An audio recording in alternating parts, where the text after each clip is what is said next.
Donc effectivement, on va commencer en parlant de l'Atlas des mammifères sauvages de France. Normalement, ça fait quelques années que vous en avez déjà entendu parler, et ça y est, bonne nouvelle, on se lance enfin sur les chauves-souris. Donc ça fait vraiment quelques années, parce que quand j'ai mis à jour cette diapo, je me suis pris un sacré coup de vieux, parce que maintenant j'écris près de 40 ans d'inventaire, au début c'était près de 30 ans d'inventaire. Donc là on est à près de 40 ans d'inventaire d'acquisition de connaissances depuis le dernier atlas, donc qui date de 1984, et qui était déjà organisé par la SFEPL, avec Armand Fayard notamment. Dans ce précédent atlas, donc, ça ne prenait en compte que la métropole. Aujourd'hui, on va prendre en compte aussi l'outre-mer.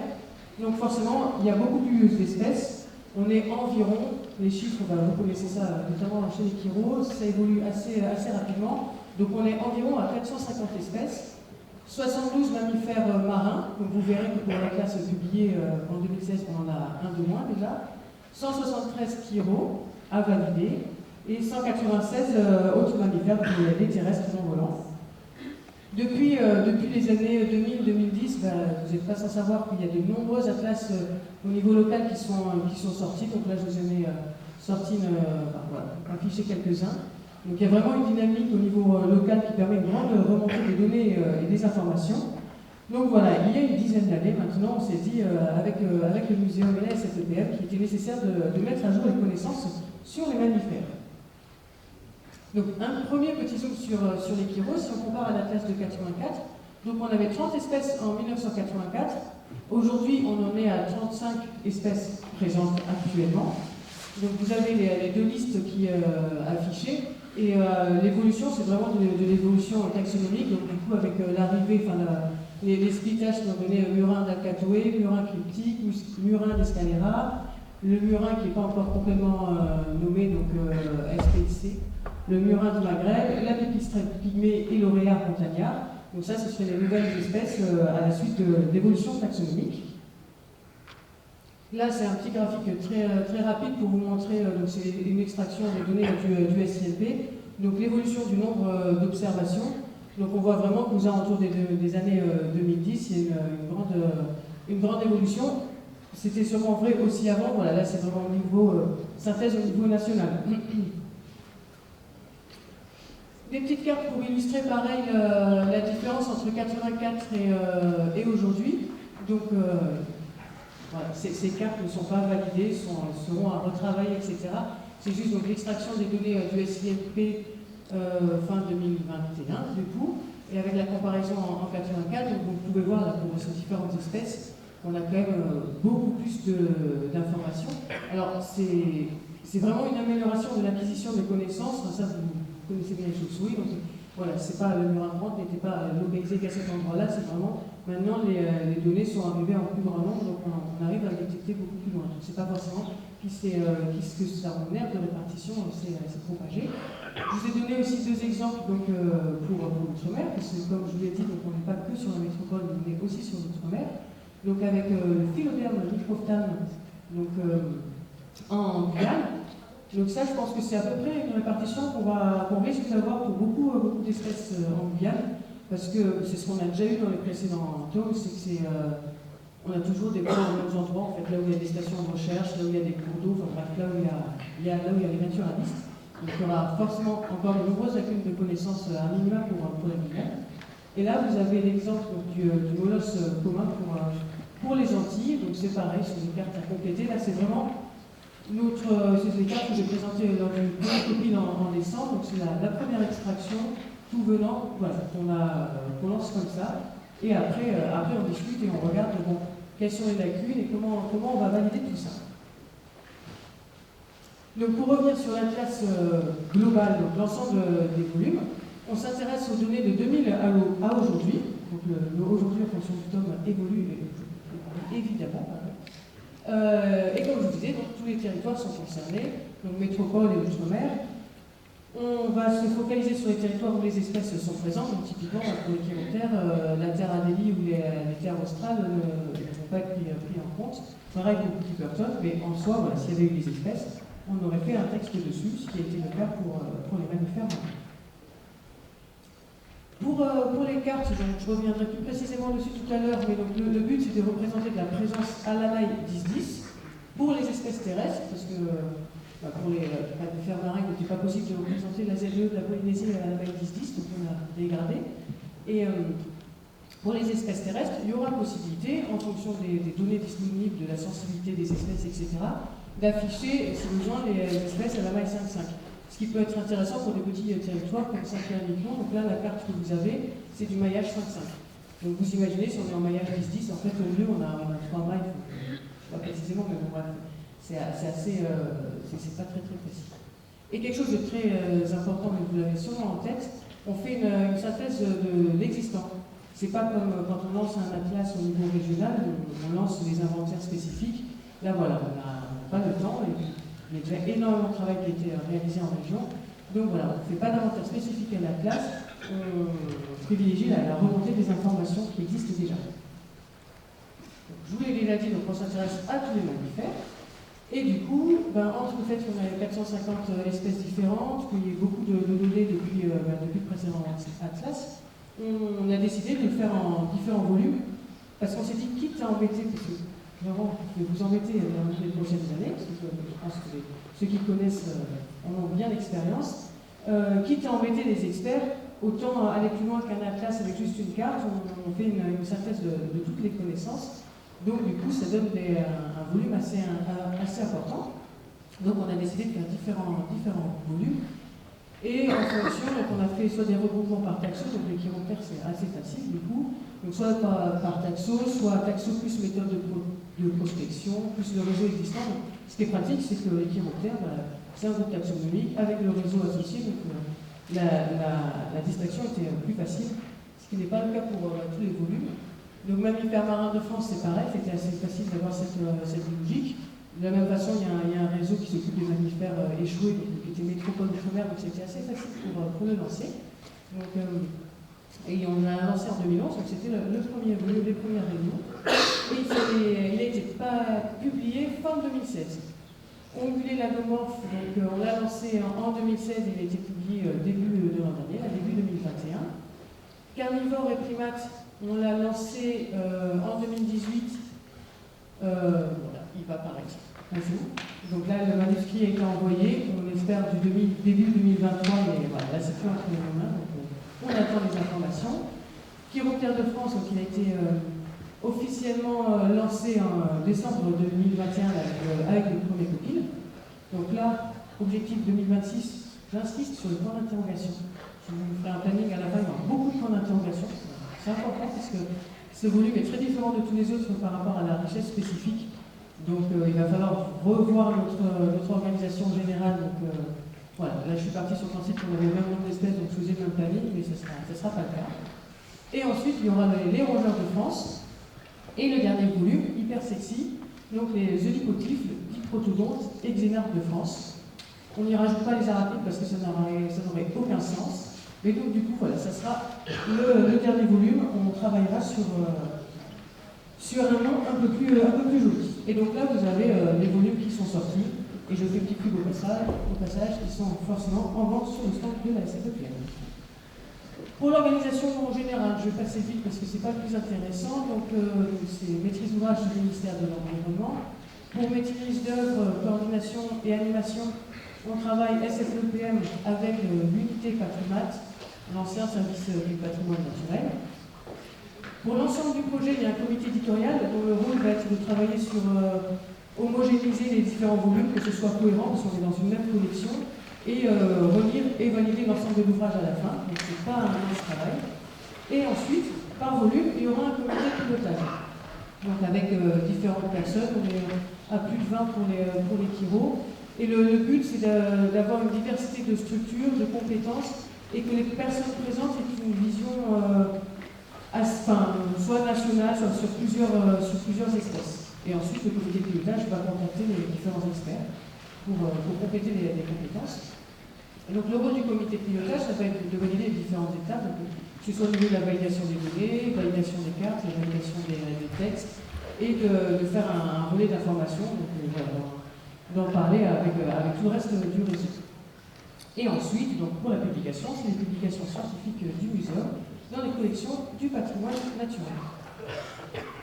Si on rentre dans le vif du sujet, donc pour ceux qui n'ont pas encore feuilleté, donc grosso modo par volume, on a 300 à 400 pages, donc divisé en deux parties complémentaires. On a une entrée spécifique, je pense que c'est pour vous, enfin, les naturalistes et les chercheurs qui sont intéressés pour avoir des informations sur l'écologie de l'espèce. Donc ça, je vous détaillerai plus précisément tout à l'heure. Et ensuite, une entrée par territoire, par espace géographique, donc qui est peut-être plus à destination des gestionnaires d'espace, des administrations. Donc là où on veut savoir quelle est les chiroptères présents aux Antilles, donc on rentre sur la monographie, on va voir que les espèces présentes aux Antilles, les menaces qui pèsent sur cette espèce mais qui sont vraiment spécifiques aux Antilles, donc voilà, vraiment un côté très localisé. Et ensuite, évidemment, c'est pareil, je vous détaillerai plus rapidement tout à l'heure, toutes les parties d'introduction avec la présentation des espèces, etc. Et les conclusions avec aussi tout un volet sur la réglementation qui touche à ces espèces. Donc voilà, normalement, on fait à peu près le tour de tous les sujets. On a à peu près le même plan qu'on adapte en fonction des groupes taxonomiques. Pour le volume donc, sur les chiroptères, donc les coordinateurs, on a fait un premier copie en décembre dernier, comme je vous le disais.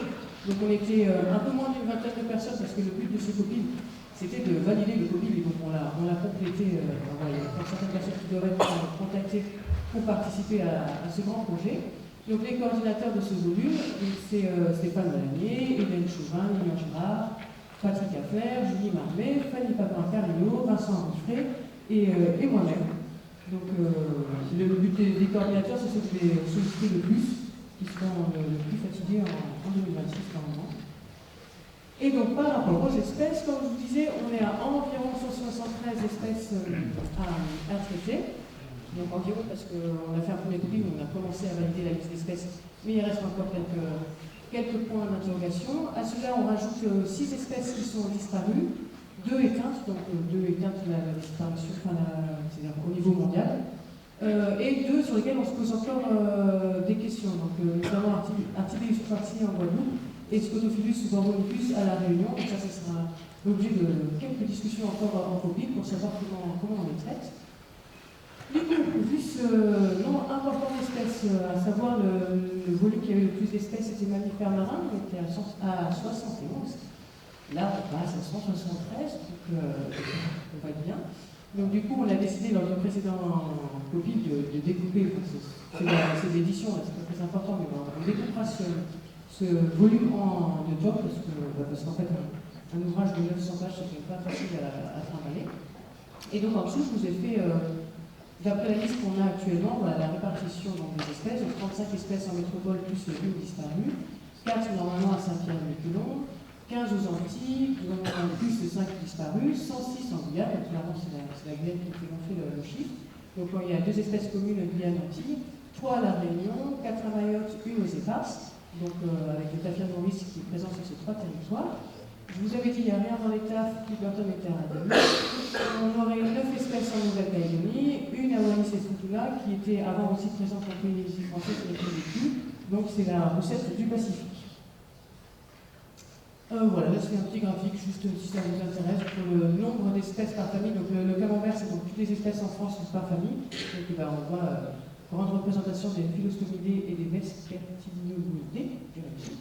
Et ensuite, donc, par rapport au nombre d'espèces en France, donc, typiquement, on voit qu'il n'y a que 2 espèces chez les Noctilioidés et que les 2 espèces sont déjà sur notre territoire. Donc voilà, c'était juste pour prendre un peu de recul. Par rapport à la carte, pour chaque espèce, on aura une carte de répartition mondiale où on tire les informations de la liste rouge de l'UICN. Donc en fonction des espèces, quand on peut corriger certaines erreurs, et voilà, je n'ai pas encore fait l'extraction pour les chiro, donc je ne sais pas quel est l'état de ces cartes sur la liste rouge mondiale. Pour l'instant, c'était quand même dans l'ensemble assez satisfaisant. Et ensuite, pour chaque espèce, on fera une carte en fonction du territoire. Là, je vous ai présenté la métropole, donc à la maille 10, et comme je vous disais, possibilité de faire maille 5-5 pour les autres espèces. Et on ne présente pour l'instant que la présence sur cette carte. Mais on peut rajouter quelques informations. Donc typiquement, donc ça dépend d'une information qu'on a disponible dans les jeux de données et des droits qu'on a par rapport à ces informations. Donc pour les mammifères marins, on avait décidé en copie d'afficher différemment les données d'échouage des autres données, parce que ça n'avait pas la même signification. Donc on trouvait important de faire cette différenciation. Donc ça ne se voit pas forcément très bien, mais voilà, en violet on avait des données d'échouage, en bleu les autres données. Pour anguler la réponse, on avait différencié tout ce qui était population non établie ou éradiquée des populations établies. Donc on n'a pas fait pour chaque espèce, on a fait notamment pour les espèces introduites ou les espèces échappées d'élevage, parce que du coup ça permettait d'avoir un message plus près de la réalité. Typiquement quand une espèce a été introduite mais la population a été éradiquée, donc oui, elle a été présente de 2000 à 2020, mais maintenant elle n'y est plus. Et pour les chiroptères, pour les carnivores et primates, pardon, on a fait une différenciation en fonction de la date d'observation, et notamment dans le cas de division d'Europe, ça peut être assez intéressant parce que la synthèse de 2000 à 2020 ne correspond pas à l'état actuel de sa répartition. Donc il y a une possibilité évidemment, comme je vous disais, de combler les lacunes, parce qu'on sait d'ores et déjà qu'on en aura de nombreuses en Guyane, et c'est normal, c'est pas le territoire le plus facile à prospecter. Donc voilà, on pourra dessiner un polygone pour combler tout ça. J'accélère un petit peu. Donc concernant la collecte des données, donc ça va être la prochaine étape. Donc on va contacter les différentes structures, ça a déjà commencé, puis encore une fois vous êtes un réseau déjà organisé, donc ça va être plus facile. Donc pour envoi des données soit directement à l'ONM, soit au SILP. De toute façon, ensuite, on fera une extraction des données du SILP pour réaliser un jeu de référence qui sera ensuite soumis à toute une procédure de validation dont je ne pourrai pas vous parler parce qui est encore en discussion. Et une fois qu'on aura notre distribution de référence 2000 à 2020, données validées, etc., on enverra ce jeu avec toutes les sources, évidemment, enfin toutes les informations possibles dans le SILP et donc évidemment à la précision demandée par l'observateur. Donc ça, il n'y a pas de stress à avoir, ça sera respecté. Et les cartes seront ensuite réalisées par le Patrinat qui a fait des cartes pour l'ensemble des communes. Voilà. Le planning grosso modo pour les données, donc c'est 2022, on va se concentrer sur la remontée des données jusqu'en début 2023, et le but étant que mi-2023, on commence la validation des cartes.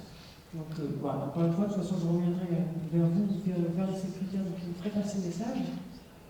Le deuxième volet, donc c'est tout ce qui est rédaction. Donc là, vous avez, je ne vais pas vous détailler puisque ça va prendre tout le temps, mais le plan d'ouvrage qui sera répété à peu près de façon similaire pour la classe. Donc ça n'a rien à voir avec, par exemple, la BD du petit Spirou. On est vraiment sur un autre sujet.